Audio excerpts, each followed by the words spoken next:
Welcome to Bites of Light with Angel and Seth Rohr. We provide bite-sized nuggets of wisdom to feed your soul, expand your awareness, and free your mind to help you create a more beautiful today and a brighter tomorrow. Join us in our magical kitchen as we serve up another high-vibe snack for your soul.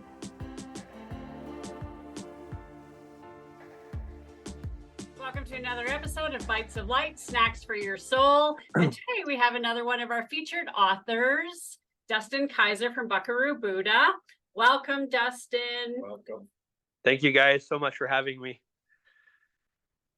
Yeah, Dustin is writing in our book, Bites of Light, Evolving Leadership for the Spiritual Entrepreneur.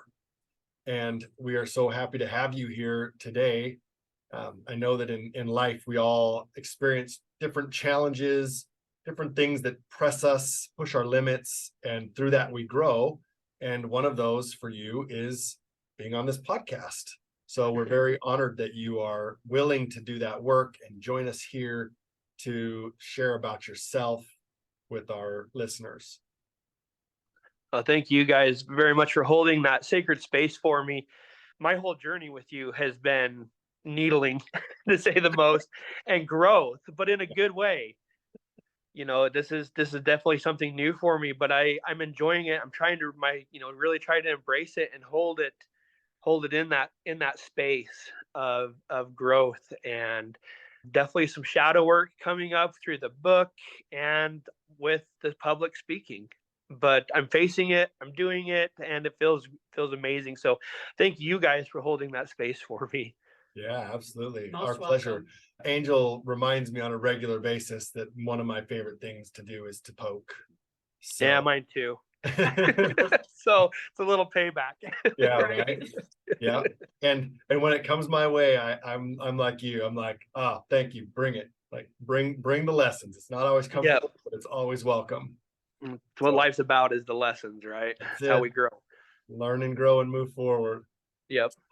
So we met relatively recently. We met last July at a retreat. We were doing our breathwork course. We're both becoming breathwork facilitators together. And that was quite a ride too. Just that initial meeting and jumping in to that relationship with the group that was in there. I'm curious some of your kind of initial thoughts as you stepped into that container yourself. It was amazing for me. I had first really kind of dug into breath work in it was probably 2015 or so, and it came in kind of into my zone, and I reached out to one of my teachers and I was like, hey, what is this?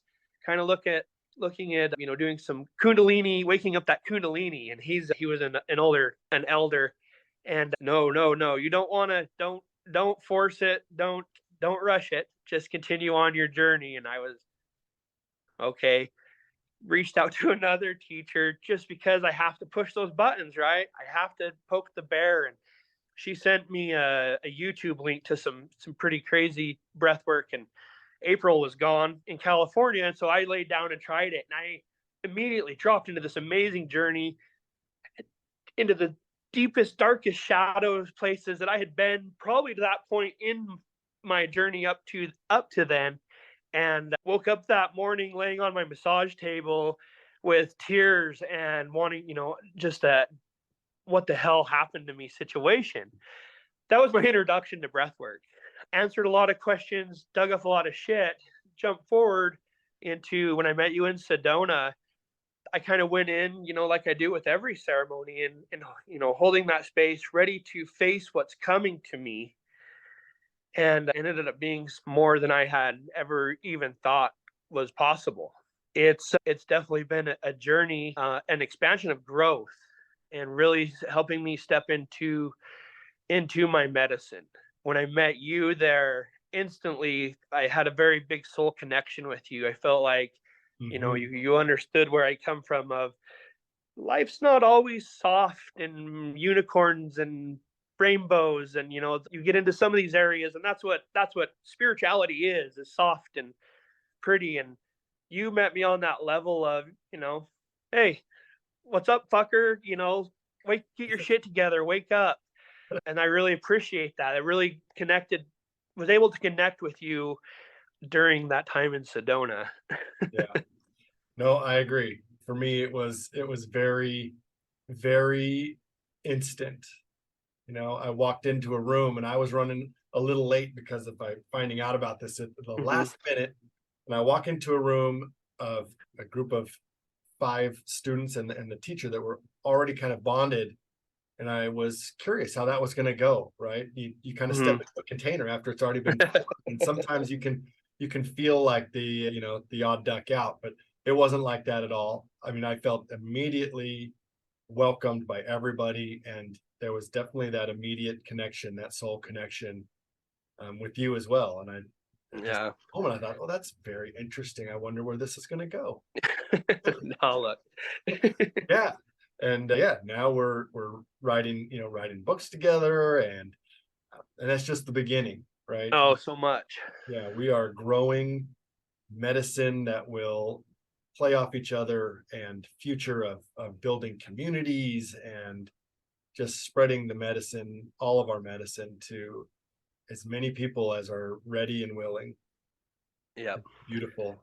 And we had an opportunity that not everybody gets, right? We spent a weekend together in Sedona, and then 6 months later, last December, we went and spent, was it 9 or 10 days Oh, in Teo. Teotihuacan, Mexico, which is, I mean, just to go there by yourself is an experience, but anytime you go with the group, it's such a heart opening space.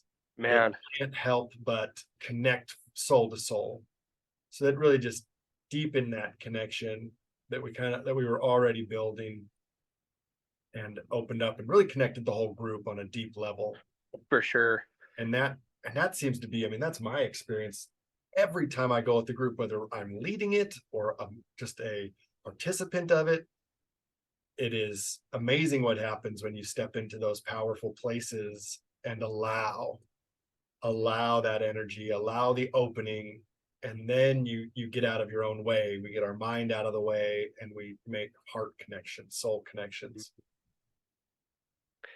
Absolutely. That's we talked about Teo and just being there in those sacred spaces like that, on top of doing the work. The combination between the two is absolutely life-changing.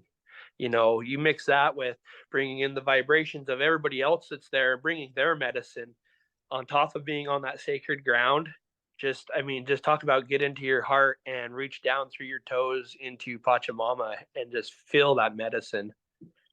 Yeah. It was an amazing time for me, and I cannot wait to return. Yes.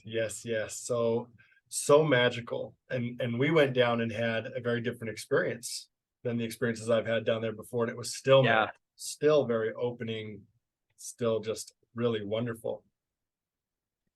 So touch a little bit on kind of what you wrote about. I mean, we try to condense these huge stories of our life into a few thousand words in the book, but the experience that kind of led you to the story that you wrote in the book, there's kind of a lot of more background to that. Yeah. So do you want me to talk about what, you want me to tell that story? Let's hear the story. It's an amazing story. That's, I guess, where I'm at and how I'm here. So in 2004, my senior year of high school, got into a 4-wheeler wreck and split my head wide open like a pumpkin. And met at that time, there's all the ambulance and the trauma part behind it, but the greatness that came out of it was during that near death experience, I met my creator and was given a choice whether I wanted to fulfill my life's purpose or start over again. And I obviously chose to come back here, and so being young, not knowing what that means, led to all kinds of bullshit with, depression and alcohol, chasing bottles, on top of growing up in, the community I did, the ranching community. Alcohol is already such a big thing everybody drinks, everybody smokes. So you have the peer pressure of that, the tough cowboy exterior. So had all that on top of this heart that was completely blown open, completely changed from who I was prior to this accident. So you mix the two of those together. For me, it was, the probably 5 years out of my wreck was just a whirlwind of crazy, crazy shit that happened. Divorce, attempted suicide, and of course, you attempted suicide, you already died once. You already had my chance to get out, is what I always laugh about, right? You already tried that. You're here now. You signed up. So that I threw all my shit one day in my truck, headed to a big ranch in Nevada. I was working for a local tire company. Got divorced by the time I was 21. Threw my shit in my truck, headed to Nevada, chasing something. And kind of that spent the next few years like that. I moved from big ranches in Nevada, moved up to Montana, way up north to Canada, chasing that dream, chasing something. And it's really cool now that I look back at it, every person that I came in contact with, every job that I took, girlfriend relationship that I had, I was there to bring that light, they're all going through such shitty situations, ranches splitting up, shit like that. And I was always able to bring that light and love. And that's where the whole name Buddha came from, is I had a cow boss up in Montana, and he always laughed because it could be negative 40 degrees and snowing sideways, and I'd be out there with a big old shit-eating grin on my face, happy, finding the light in it. And so I went through life with that and just kept shining and everything, and ended up in northern British Columbia for some crazy reason. Well, it wasn't crazy. It was a girl chasing love, right? That qualifies as a crazy reason. Yeah, it was a crazy reason. For most of us. Chasing love, and I ended up going up north, spent a few years up there, and ended up meeting a gentleman that was an elder of a tribe from up there. And he kind of showed up out of the blue at the ranch one night to talk about hunting, and we ended up really digging deep with each other. And he was the one that kind of really opened this book for me. And, I still had that super ego cowboy, nobody knows that I'm out here walking barefoot, talking to the squirrels, really connecting. And he would always just tell me, don't be, this is what you're supposed to be doing. This is you. No, this is hippie shit. I always laugh, and I'm not. This is not me. I'm a cowboy. I'm a big tough cowboy. And anyways, I kind of continued through that next winter in Canada, learning a little bit with him as I could, and fighting myself still, and fell into some depression. The cold Canadian winter got the best of me finally after, I think, 4 years. And on top of all kinds of crazy immigration shit that was happening, trying to get citizenship was a whole joke on itself. But it all happened for a reason, because it had me come back down here to the States, and traveled around, continued to work on some big ranches. And I finally realized I was fed up with snow. I was not doing snow anymore. So it took me to sunny California, where I met April on a ranch down there. And that's a whole nother story on itself. But she was the one that really held that space for me during that deep healing time. At that point, I'd really quit trying to drink so much, was really kind of starting to step into my medicine, change my perspective on life, and get my shit together a little bit. And met her, and she held that space for me. We stayed up the first night we met. I think we stayed up to like 6 o'clock in the morning, and she's like, I think this is how life's supposed to be. And I was like, I do too, right? We're supposed to be creating wonderful things and spreading vibrations and medicine and all this great collaboration of stuff. And for me, this was like the first person I'd ever talked to outside of the teachers I'd had in the past. And I was like, holy shit, I'm not alone here. So yeah, that kind of started that. And I ended up going and learning how to do Bowen therapy, the muscle work that we do Yeah. for that. And it just all started rolling into one thing after another. And so my chapter is kind of about that journey, but in a much more poetic way. I think I really touched into my cowboy side in my heart of that.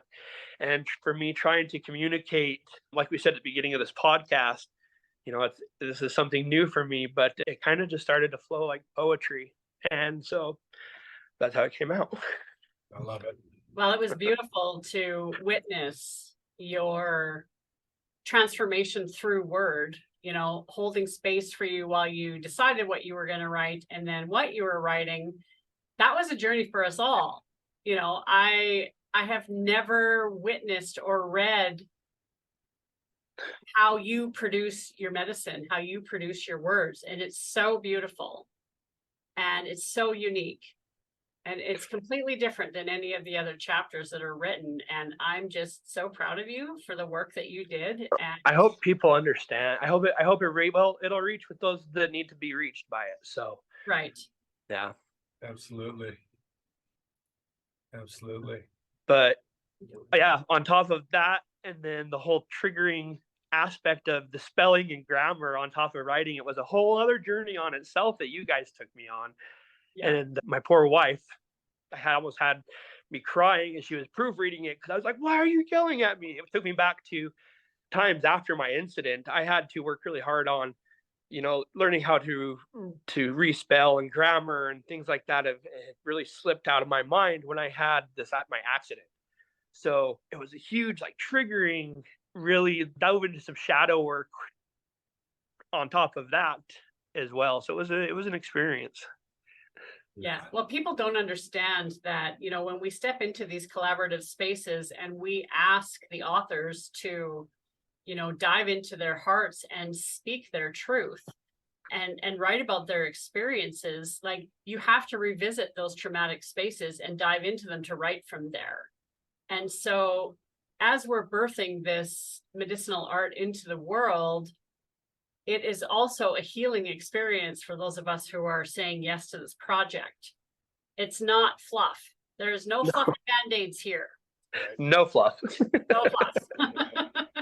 Yeah, it's a very different level of healing, right? People will say, well, I've processed it enough that I can talk about it without feeling all the emotions. That's great. That's a very significant level of healing. But then to go into it so deep to write it out with the intent of putting it out to the world is an even deeper layer of undoing and a deeper level of surrender to that and letting go in the healing process. So often we feel like, oh, I've done the work around that, I'm good. But then as we go a little deeper, we find that there's a new layer. Oh yeah, cover and all about the layers, like this, right? A process like this. I mean, you're talking. It's probably been 20 years since you had since you were sitting there trying to relearn how to write and things like that. Well, that's exactly it. I thought I had taken care of that. On top of some issues with my mother that I had at that time, on top of the relearning, I thought, oh, that was way gone. No, it was buried deep down inside. It wasn't taken care of. It had never been resurfaced or retouched. This brought it to the center and poked it. And made me sit in my shit and deal with it. And I loved it. It was great. Yeah. It's through those processes that we truly offload. We truly let go of those heavy energies and free ourselves to fly. But for the listeners, it's just, I like to reiterate that, you're not broken because you are reliving or re-experiencing something that you experienced before. There's not a one and done, although it can happen. It oftentimes the spiral path. We think we're reliving the same thing, but we're reliving it from a different perspective, one from a higher perspective, a higher vibrational perspective that gives us the ability to heal it on a deeper level. which is kind of a dichotomy there. The higher you go vibrationally, the deeper you can heal the wounding. Because we do hold it at a cellular level. And so if we have done the mental work and given ourselves those mental tools to navigate it and keep it here, that doesn't mean that it's released from our bodies. Right. And that's why breath work is such an amazing and powerful modality, because it makes you go into your body and feel, you get out of here and you drop into your body and allow the vibrations to literally shake the shit out. Like that's part of it, right? Yep. And you're picking specific music that hits those vibrations, those base and sacral chakras. And, we've witnessed people get up and leave in the first two songs because they're so uncomfortable, because all their shit boils to the surface. It takes a spiritual warrior to go in and do this work and do allow yourself to go into those spaces and be held by others to do the work. It's a good reminder that courage does not mean fearless. Matter of fact, without fear, you can't be courageous. Courage is feeling the fear and doing it anyway. So people that do lay down and do breath work and are afraid, or do the internal work and are afraid, but they're doing it anyway, like that's warrior. So commendable. I mean, if you don't have the fear, that's great too. Maybe you've just done the work around the fear and you're good. You can move through it. But yeah, to have the fear and do it anyway, to me, is more commendable than the ability to, just do it. Oh yeah, so much. And that's like, I talk to people when we hold my little ceremonies, and I've sat with quite a few different types of plant medicines a few times, and, searching, looking for answers, connection, working on things. And it wasn't until I breathed in Sedona, that for me, that brought everything that I was searching for together to whole. It answered questions. It connected A to B. And I realized, a lot of it's because, it's all because it's my medicine. And I can drink as much as I want. You can drink, it's you. There's no substance that's to interfere with it, which is fine. If that's what you need in that point in your journey, please, but the breath for me that's my pill, my medicine, 100% me. And I'm the only one that can deal with any of it. And I love offering that to other people, those people that can come down and drop in and trust themselves enough to love themselves, to let go and to take that medicine and just keep drinking it and taking care of yourself and raising your own vibrations and healing yourself and those traumas has just been such an amazing thing to be a part of. Yes. Well, we are very grateful and very honored that you said yes to this project and stepped in. This is big medicine that we're creating, and we're just so happy to have your secret sauce mixed all in and helping us birth this art into the world. So thank you. Thank you guys so much. Yes, your light is an amazing contribution to the whole book and the whole community and the whole world. And I'm grateful to have just had the opportunity to meet you, much less have you be a part of my path moving forward in life. I'm so excited to continue this journey with you guys and to continue to learn and grow and peel off my own layers, and keep working on my own shit, because we all have shit to work on. So yeah, I'm glad I get to work on it with you guys. I really appreciate it. Me too. Thank you for joining us on the podcast today. Yes. And we look forward to seeing you again soon. All right. Thanks, guys. Yeah. All my love. All my love. Until next time. Thank you for sharing your time and energy with us. The best way to help us spread this message is to rate, review, and subscribe. If this episode impacted you in any way, share it with others. Post about it on social media or put something in the comments. Also, check out our website for upcoming events and books at www.roarrevolution.com. All our gratitude and love. All our love. See you soon.